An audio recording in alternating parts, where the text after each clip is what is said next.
What carries a man through war, through danger, and through the uncertainty of life? Is it the strength of training, or is it the strength of faith? I'm Logan Crawford, and right now on Spotlight, we welcome Colonel David O. Scheiding, author of an inspiring memoir. It is called Wings of Faith, a Vietnam veteran's journey through war, survival, and God's calling. From humble beginnings in Iowa to dangerous missions over Vietnam as a forward air controller, the Colonel shares a remarkable story of courage, service, family, survival, and the unwavering belief that God guided him through every chapter of his extraordinary life.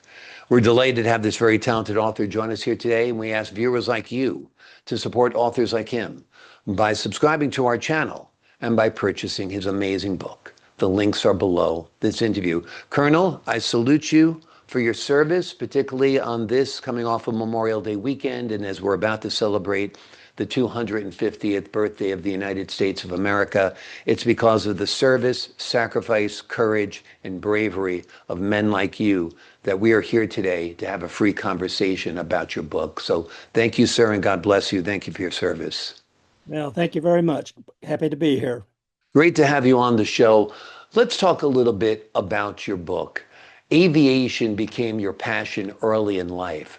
Talk to us a little bit about when you realized flying was not just a dream, but an actual calling for you. Yeah, what it was when I was a kid, I used to lay out in the backyard, watch airplanes fly over, and I got very interested in that. So when I decided to go to college at Iowa State University, I decided I'd go in aeronautical engineering. Uh, and then I didn't know about ROTC at that time because it was mandatory for 2 year or for state colleges. So the first 2 years I signed up for the Air Force, and then I thought, well, if I can pass the flight physical, I'll go ahead and go stay the last 2 years. And then as part of that, I got accepted. I passed the flight physical, and they have an FIP program called Flight Instruction Program where the government would pay for 30 hours of flight time while I was in school. And if you were your IP thought you were good enough, they could put you up for a check ride. And it takes 40 hours to get a private license, but he put me up. I got my private license, and I decided right then, this is what I want to do. You wanted to be a pilot from the time you were small, and you made that dream come true. And then you put your skills to the test in the service of our country as a forward air controller flying in Vietnam. Talk to us a little bit about the dangers that you were exposed to there, and why you felt such a connection to God during your missions. I was flying the O2, and then actually more people probably know it as a Cessna Skymasters. It's the twin engine push-pull airplane. It's a light airplane.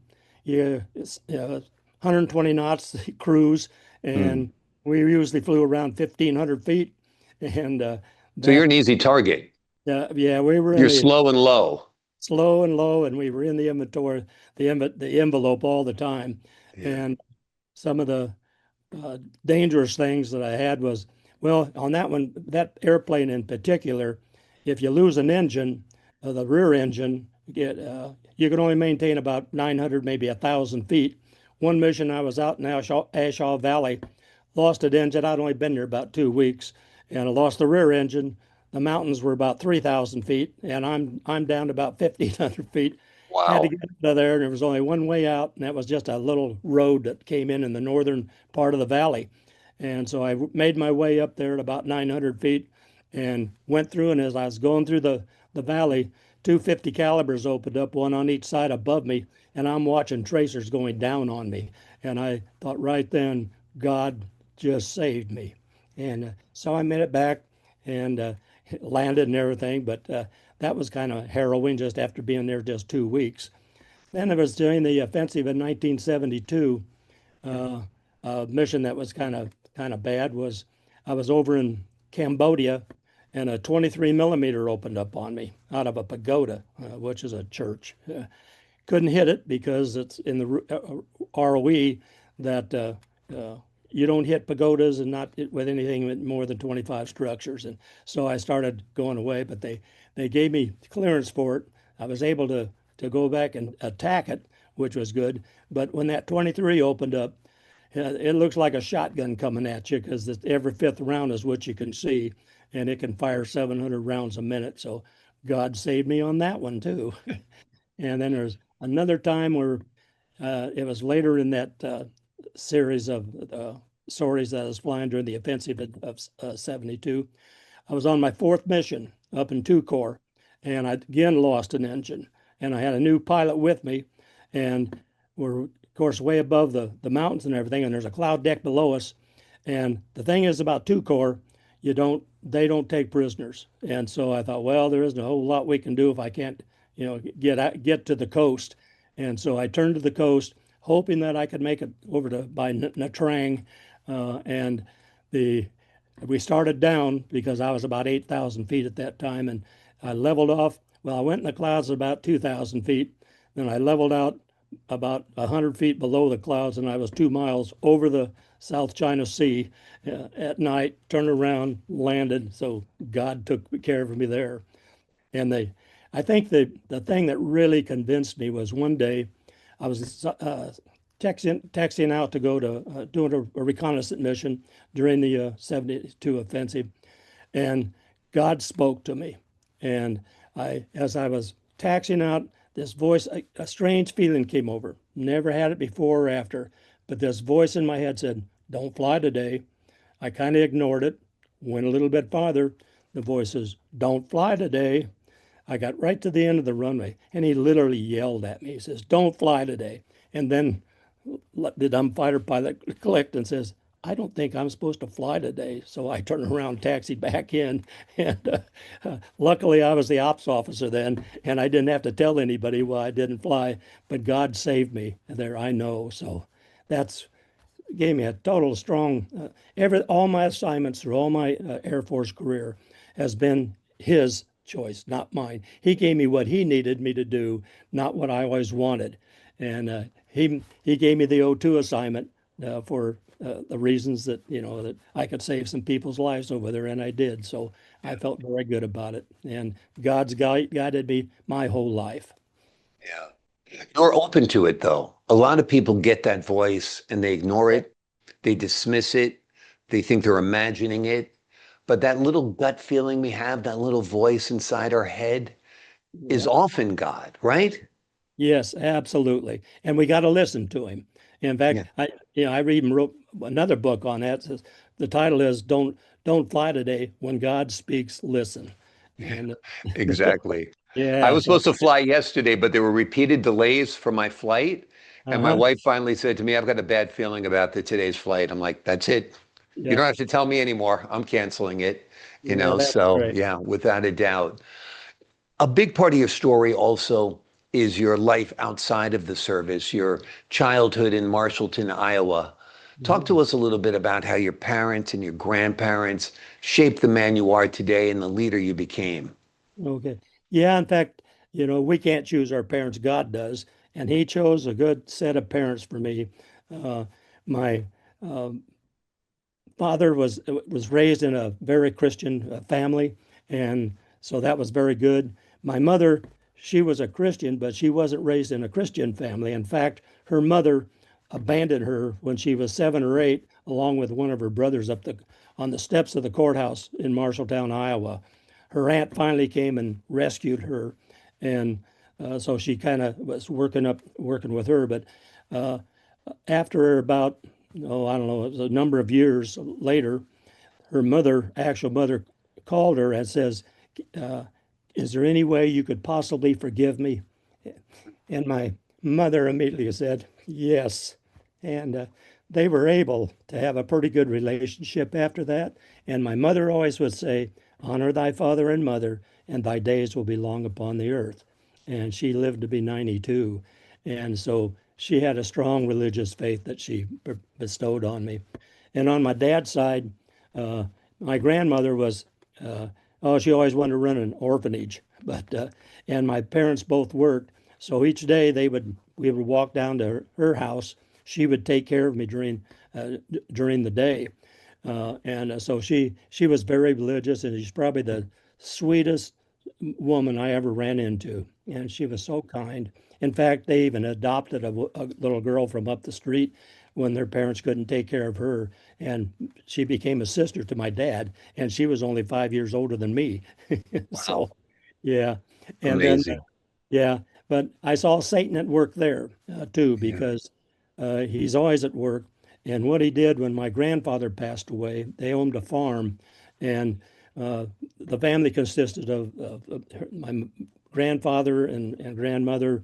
She had two boys and then two sisters, and then the third one is adopted.